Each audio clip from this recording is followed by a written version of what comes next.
There exists a metal that connected 3 continents before the word globalization was ever conceived, a shimmering thread that wove together the fates of empires separated by vast oceans. This is the story of silver and how its journey across the Pacific Ocean created the first truly global economy, linking the mines of Spanish America with the insatiable markets of Ming China through a network of trade that would transform human civilization itself. Imagine standing on the docks of Manila in the year 1571, where the humid tropical air carries the scent of spices and the sound of a dozen languages mingles in the marketplace. Spanish galleons have just arrived from Acapulco, their hulls heavy with silver extracted from the mountains of Mexico and Peru. Chinese junks crowd the harbor, their holds filled with silk, porcelain, and the countless manufactured goods that Europe has only dreamed of possessing. This meeting point, this collision of worlds, represents something unprecedented in human history. For the first time, a continuous flow of trade encircles the entire globe, and silver is the currency that makes it all possible. The story begins not in Manila, but deep within the mountains of Potosí in present-day Bolivia, where in 1545, according to legend, an indigenous herder named Diego Hualpa discovered silver while searching for a lost llama. What he found was Cerro Rico, the rich mountain, a peak so laden with silver ore that it would become the most important mine in the Spanish colonial empire. The mountain itself seemed almost supernatural in its abundance. Spanish chroniclers would later claim that one could build a silver bridge from Potosí to Madrid with the wealth extracted from its depths, and then build another bridge back with the bones of those who died mining it. Within decades, Potosí transformed from a windswept highland into one of the largest cities in the world, its population swelling to rival London or Paris. By 1600, this remote Indian city boasted over 160,000 inhabitants, making it larger than most European capitals. Churches rose with silver altars, merchants traded goods from across the known world, and the sound of silver refineries echoed day and night through the thin mountain air. The silver extracted from these mines, using the forced labor of indigenous peoples under the brutal Mita system, would fundamentally alter the balance of economic power across the planet. But why did this silver matter so profoundly? To understand this, we must travel across the Pacific to Ming Dynasty China, where an empire of unparalleled sophistication faced a peculiar problem. The Ming government had instituted a tax system that demanded payment in silver, not in goods or labor as had been traditional. This policy, known as the Single Whip Reform, suddenly created an enormous demand for silver within the world's largest economy. The transformation was dramatic and comprehensive. A peasant farmer who once paid his taxes by delivering grain to imperial granaries now needed to sell that grain for silver coins, then deliver those coins to tax collectors. A craftsman who once fulfilled his obligations through labor service now had to earn silver through his trade. This seemingly simple administrative change rippled through every level of Chinese society, creating an unprecedented hunger for the white metal. China produced silk, tea, porcelain, and manufactured goods of exceptional quality that Europeans desperately wanted, but China itself needed little that Europe could offer in return. Europe had wool, wine, and weapons, but these held little appeal for Chinese consumers, who already possessed superior versions of most goods. Chinese silk was finer than anything European looms could produce. Chinese porcelain was so advanced that Europeans called it white gold and tried desperately to discover its secrets. Chinese tea had no European equivalent at all. What China did want, what it required by imperial decree, was silver. The Spanish, through conquest and exploitation, had stumbled upon the solution to this trade imbalance. They established a trans-Pacific trade route connecting Acapulco with Manila. These galleons, laden with silver, would make the perilous months-long journey across the Pacific, braving storms, scurvy, and the vast emptiness of the ocean. Upon reaching Manila, Spanish merchants would trade their silver for Chinese goods, which Chinese merchants had brought to the Philippines specifically for this exchange. The Chinese were forbidden by their own emperor from trading directly with foreigners in most circumstances, so Manila became a neutral ground where East and West could meet. The scale of the silver flow defies easy comprehension. Historians estimate that between 1565 and 1815, somewhere between 1/3 and 1/2 of all silver mined in the Americas ended up in China. The lifeblood of the Spanish Empire, the precious metal for which conquistadors had destroyed civilizations and enslaved populations, was flowing inexorably westward across the Pacific. Silver went where it was most valued, and market forces proved stronger than any empire's ability to control them. This created a fascinating paradox. Spain conquered the richest silver deposits ever discovered, yet found itself perpetually in debt and unable to develop a robust domestic economy. The silver flowed through Spanish hands like water through a sieve. Some went to pay for Spanish military adventures in Europe, defending Catholic interests in the religious wars that racked the continent. Much went to the Netherlands and other parts of Europe, to pay for manufactured goods that Spain itself did not produce.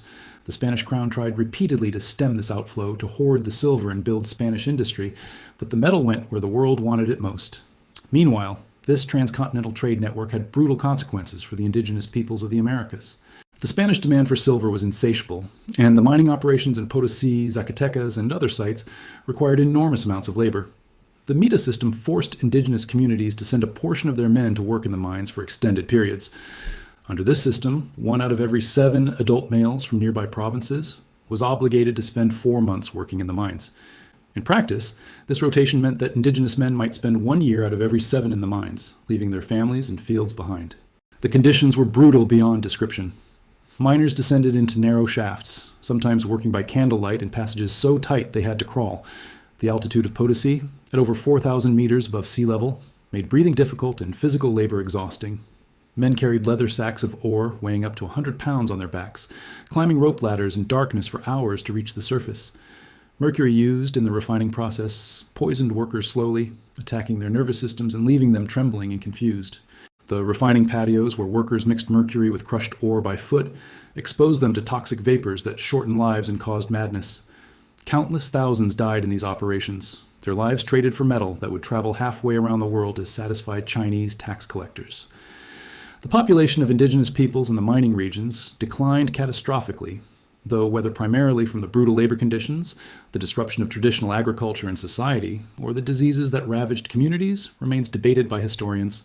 The silver trade also catalyzed exchanges that reshaped societies on both sides of the Pacific. Spanish galleons traveling from Mexico to Manila didn't carry only silver. They also transported American crops like maize, sweet potatoes, peanuts, and chili peppers, which would revolutionize agriculture across Asia. Sweet potatoes in particular became crucial in China, allowing cultivation of marginal lands and supporting population growth. In return, Asian goods and ideas flowed eastward. Chinese porcelain became prized in Mexico, where it influenced local ceramic traditions. Silk from China adorned the churches and nobility of New Spain.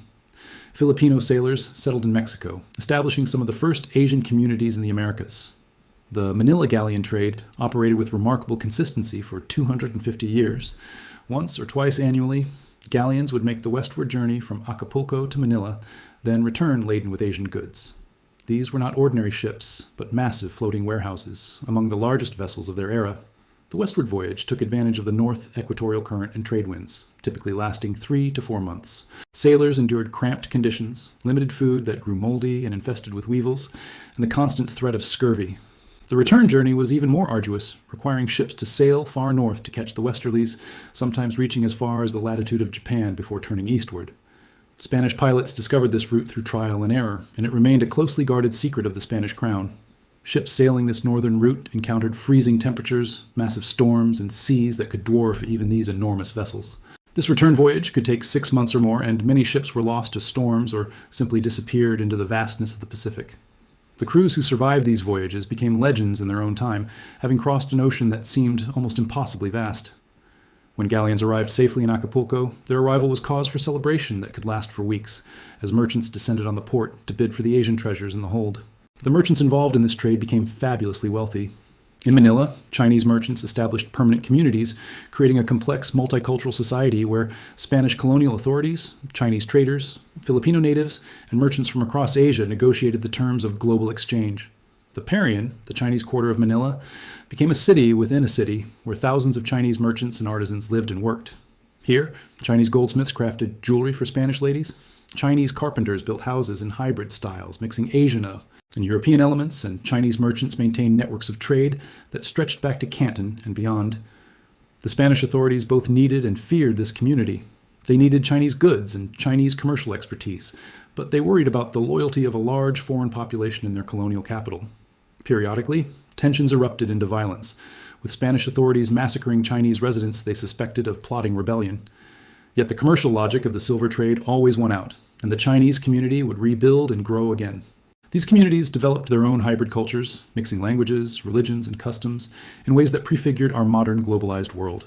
Spanish words entered Chinese dialects, Chinese culinary techniques influenced Filipino cooking, and Catholic imagery merged with Chinese artistic traditions and the religious art produced for churches across the Spanish Pacific. Spanish silver coins, minted in Mexico and other locations, became a de facto global currency. The Spanish dollar, a large silver coin, was accepted from Manila to London to Istanbul. These coins had standardized weight and purity, making them reliable instruments of exchange. A merchant in Cairo could accept a Spanish dollar with confidence, knowing its value would be recognized in Venice or Amsterdam. This standardization was revolutionary in an age when currencies varied wildly in quality and content. Even after Spanish power waned, these coins continued to circulate. The United States dollar itself was originally based on the Spanish dollar, and the distinctive pieces of 8 that featured in pirate lore were simply Spanish silver coins that could be physically cut into 8 pieces for smaller transactions. The symbol for the dollar, a line through an S, likely derives from the pillars of Hercules that appeared on Spanish coins, representing the gateway to the New World. Thus, every time you write a dollar sign, you're tracing a symbol that connects back to this age of silver and the Spanish Empire that minted it. In China, the silver economy created profound changes and new vulnerabilities. The influx monetized the Chinese economy more deeply than ever before, allowing for more sophisticated financial instruments and greater economic specialization. Regions began to focus on producing specific goods for export, knowing they could trade these for silver, which could then purchase whatever else they needed. The Yangtze Delta became a center of silk production, its countless mulberry groves feeding silkworms whose thread would be woven into fabric destined for markets across the world. Jingdezhen emerged as the porcelain capital, its kilns producing millions of pieces annually, from simple bowls for everyday use to elaborate masterpieces for imperial courts. This specialization brought prosperity, but it also created dependence. A silk weaver in Suzhou no longer grew his own rice. He bought it with silver earned from his craft. But by the early 17th century, the Chinese economy had become so dependent on silver imports that disruptions in the flow caused severe crises. When silver production in the Americas declined temporarily due to flooding in mines or rebellions that disrupted transportation, or when Japanese silver exports to China decreased as Japan's own mines became depleted, the entire Chinese economy shuddered. Farmers who had borrowed silver to plant their crops found themselves unable to repay loans when silver became scarce and more valuable. A debt that had seemed manageable when silver was plentiful became crushing when silver supplies contracted. This contributed to social unrest that weakened the Ming Dynasty, ultimately playing a role in its collapse and replacement by the Qing Dynasty in 1644. The irony was profound. The Ming Dynasty had created the silver demand through its tax reforms, and that same silver dependence contributed to its downfall. The environmental consequences of the silver economy were equally profound. The mining operations in the Americas devastated local landscapes. Forests were cleared to provide timber for mine supports and fuel for smelting. Rivers were diverted or polluted by mining operations. The mercury used in silver refining poisoned water sources and soils, creating toxic legacies that persist to this day. In China, the economic transformations driven by silver contributed to deforestation and land degradation, as peasants cleared marginal lands to grow cash crops that could be sold for silver to pay their taxes. As the 18th century progressed, this silver-based global economy began to face new challenges. Britain's rise as an imperial power introduced competition for China's markets. The British East India Company, frustrated by the same trade imbalance that had driven Spain to seek silver, eventually solved the problem through opium. British merchants in India had discovered that opium from Bengal could be sold profitably in China, despite official prohibitions. What began as a trickle of smuggled drug became a flood. By smuggling opium from British-controlled India into China, Britain could finally offer something that Chinese consumers wanted in large quantities, even though the Chinese government desperately tried to prevent this trade. The economics were brutally simple. British ships would carry manufactured goods to India, trade them for opium sale to China, and sell the opium for silver, then use that silver to purchase tea silk and porcelain for the British market. The Chinese government watched in horror as silver that had flowed into China for centuries began flowing out again, as Chinese addicts traded their silver for opium. This opium trade would eventually lead to war and the forced opening of Chinese markets in the 19th century, marking the end of the silver-based trade system and the beginning of a new, more exploitative phase of global commerce. The opium wars of the 1840s and 1850s would shatter Chinese sovereignty and inaugurate what the Chinese still call the Century of Humiliation. The Manila Galleons made their final runs in the early 19th century. Mexican independence in 1821 severed the political connections that had sustained the trans-Pacific trade for over 2 centuries. By this time, European and American ships were trading directly with China through Canton, bypassing the Manila system entirely. Looking back across these 250 years, the silver trade appears as a hinge moment in human history. It represented the first time that trade networks encircled the entire globe in a continuous flow. It demonstrated how resource extraction in one part of the world could reshape economies and societies on the other side of the planet. Spain might have controlled the silver mines, but it couldn't control where the silver ultimately went. The market, in the form of Chinese demand and purchasing power, determined the metal's final destination. This was perhaps the most important lesson of the Silver Age, that economic forces could transcend political power, that market demand could pull resources across oceans and continents regardless of imperial wishes. The Spanish crown issued decree after decree trying to keep silver in Spain, trying to prevent its flow to Asia, but every regulation failed. The silver went where it was valued most, and no amount of legislation could change that fundamental reality. This story also reveals uncomfortable truths about the foundations of our modern global economy. The wealth that flowed through this system was built on indigenous suffering in American mines, on the exploitation of labor, and on the destruction of existing societies and environments. The silver economy enriched merchants and empires, while impoverishing the workers who actually extracted the metal from the earth. Yet the silver story also demonstrates human ingenuity and the power of connection. Against incredible odds, merchants and sailors established reliable trade routes across the world's largest ocean. They created systems of credit and exchange that allowed trade between peoples who spoke different languages, practiced different religions, and lived in radically different societies. They built the infrastructure, both physical and institutional, that would eventually evolve into our modern globalized world. The silver thread that connected China, Spanish America, and the world between 1565 and 1815 was more than just a trade route. It was a transformer of societies, a creator of new cultures, and a herald of the interconnected world we inhabit today. When you check the price of lithium for electric car batteries mined in South America, when you track a container ship carrying electronics from Shenzhen to Los Angeles, when you watch currency markets respond to demand from the world's largest economy, you are witnessing the same forces that once pulled Spanish silver across the Pacific. The players have changed, the commodities have evolved, but the pattern remains. Resources flow to where they are most valued, and no empire, however powerful, can ultimately control the gravitational pull of the global market.